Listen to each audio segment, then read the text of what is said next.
Hello, welcome back to the Cincy Junior Show. Let us pray. Thank you, Lord, for this day. Thank you for bringing us together today. As we go over your word, please allow the viewers and us as hosts as well to learn and adapt this information into our lives so that we can be transformed. In Jesus' name, I pray, amen. I will now have the hosts introduce themselves. Hi, my name is Michelle Forjour. I'll be doing PowerPoint. Hi, my name is Happiness Opoku, and I'll be doing Cornerstone. I will now have the guests introduce themselves. I'm Jared, and I'll be participating in the Cornerstone discussion today. I'm Emanuela, and I'll be doing the PowerPoint discussion.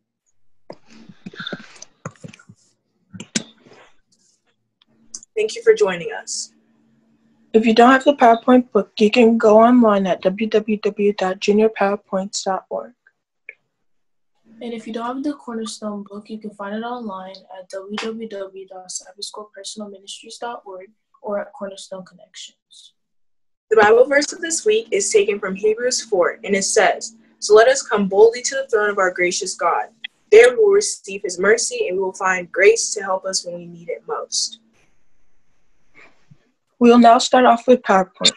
This week we are on Lesson 5, and the title is Job's End.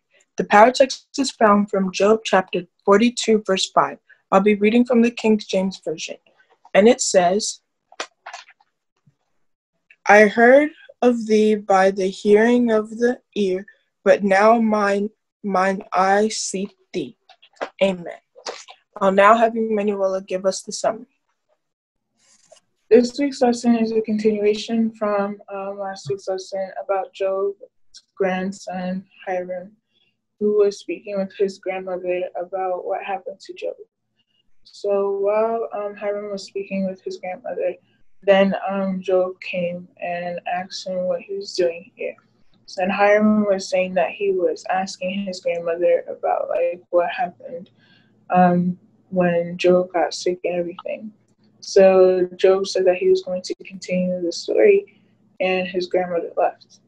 So Job continues the story from after God was asking him questions about why he was questioning his authority and what he could do.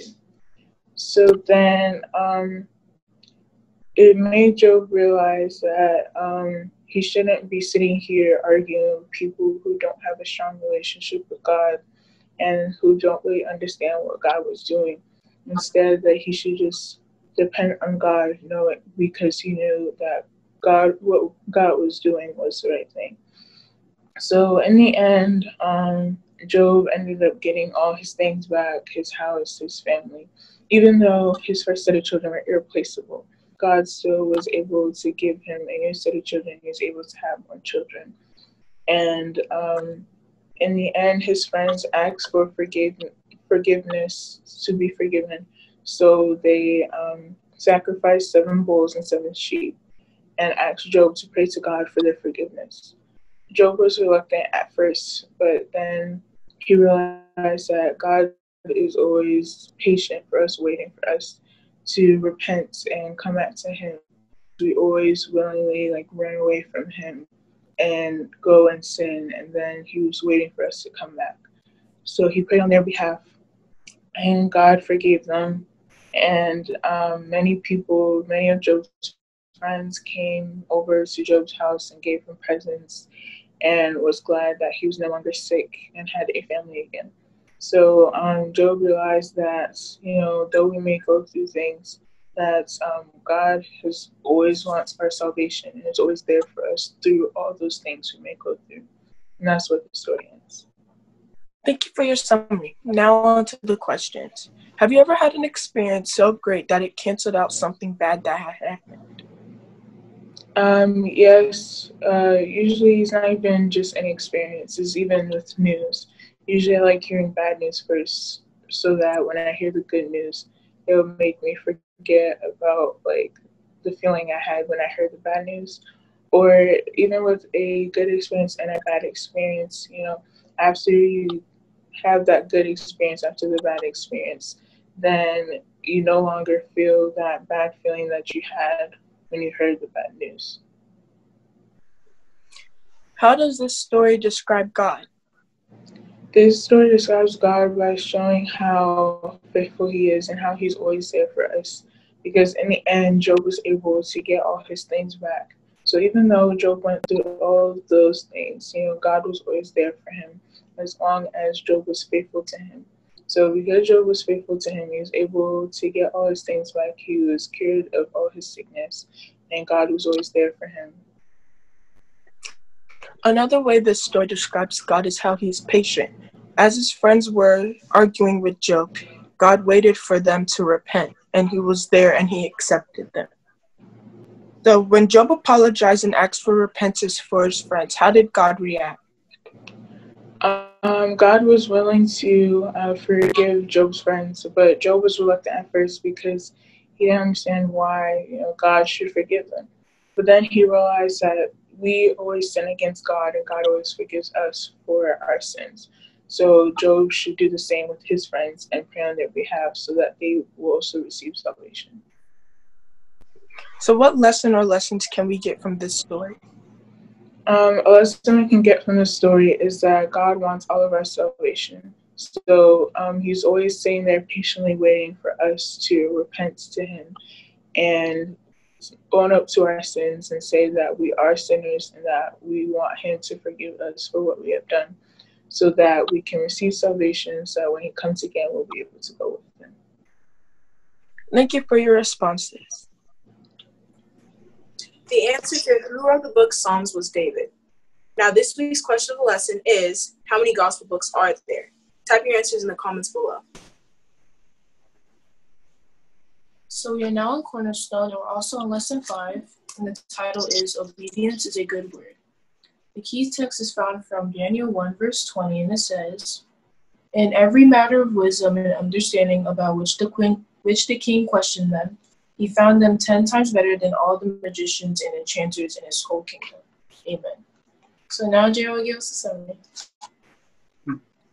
Daniel is who we focus on in this week's lesson. The story begins with King Nebuchadnezzar, who was the king of Babylon, coming to Jerusalem and taking over it. He called for Ashpenaz, who was the chief of his court officials, to go and search for some Israelites who were from the royal family and were noble. They're to be physically well, handsome, and smart. King Nebuchadnezzar would teach them the literature and the language of the Babylonians, and he would serve them the food that he ate of his own. So some of the men that were chosen were from Judah, and their names were Daniel, Hananiah, Mishael, and Azariah. And the chief of the court officials, Ashpenaz, gave them new names. Daniel became Belshazzar, Hananiah became Shadrach, Mishael became Meshach, and Azariah became Abednego. After these names were given, a little bit later, Daniel was talking with the chief of the court officials, and he was explaining to him how he didn't want to defile himself with the food that the royal men and the king were eating. And the chief official had compassion and favor on Daniel, yet he was afraid that Daniel and his friends would look less healthy, and because of that, he, Ashpenaz, would have his head beheaded by King Nebuchadnezzar. So when this was said, Daniel decided to make an arrangement with his guard. He told the guard that he and his friends would only eat vegetables and drink water for 10 days, and that after the 10 days, they should be compared to the royal men who ate the foods and wines that were of the kings. So at the 10 days after they passed, indeed, Daniel and his friends were more healthy.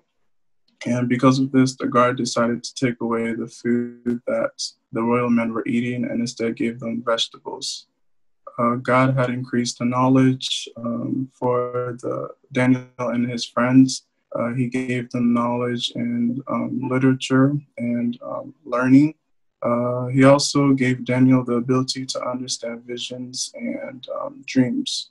The story ends with the 3 years ending in training for them and then coming to King Nebuchadnezzar and being presented. King Nebuchadnezzar had seen those men, Daniel and his friends, and they didn't compare to any of his other officials, not the enchanters or the magicians. And Daniel was able to reign in the kingdom until the first year of King Cyrus. Thank you, Jared, for your summary. Now to the questions. Why did Daniel ask to test the servants, and what should the guard give them? Daniel wanted to test himself and his friends because he didn't want to defile himself with the foods that the royal men and the king were eating. So he asked the guard to test him and his friends by giving them only vegetables and water for 10 days, and after those 10 days to see who looked healthier. Does this story kind of show us a way we should eat and the outcome of it? Yes, it does. After the 10 days, Daniel and his friends were healthier. And what we can get from that is to eat healthy. We can't continuously eat junk food and drink sodas and expect to be healthy and alert. We have to treat our bodies like the temples of God. What does obedience mean to you? Obedience means trusting and obeying the commands of someone or something. Obedience is an act that God commands for us to do. God knows much more than we'll ever know. And because of that, we have to continuously put our trust and follow his direction. How important is obedience? Obedience is very important. Like I said, obedience is something that God commands for us to do. Obedience can save us from a lot of hardships and troubles. When we decide to disobey our parents and God, it can sometimes backfire on us. So we have to be very careful on how we live our lives so that we can abstain from things that would otherwise hurt us if we didn't obey our parents and God. Yeah, I agree with your answer. What can we tell about Daniel from this story? We can tell from Daniel that he put his trust in Christ and that he was able to believe that God would prove himself through him and his friends with only eating vegetables and drinking water for 10 days and after still being alive and more healthy than the royal men. Lastly, what can we learn from this lesson? What we can learn from this lesson is that we're to eat healthy. Fasting can bring us closer to God, and God can use us to minister onto others like he used Daniel and his friends to King Nebuchadnezzar. Thank you, Jared, for your responses. Now I have Stacy close it off for us. Let us pray. Thank you, Lord, for bringing us together once again. Thank you for helping this episode be successful for the viewers. Please allow them to take valuable information and be able to apply it into their daily lives so then they may be transformed. In Jesus' name, I pray, amen. The question of the lesson again is, how many gospel books are there? Thank you for tuning in for lesson 5. Please make sure to share the video with others and comment down below your answers to the question of the lesson. Hope to see you all next week.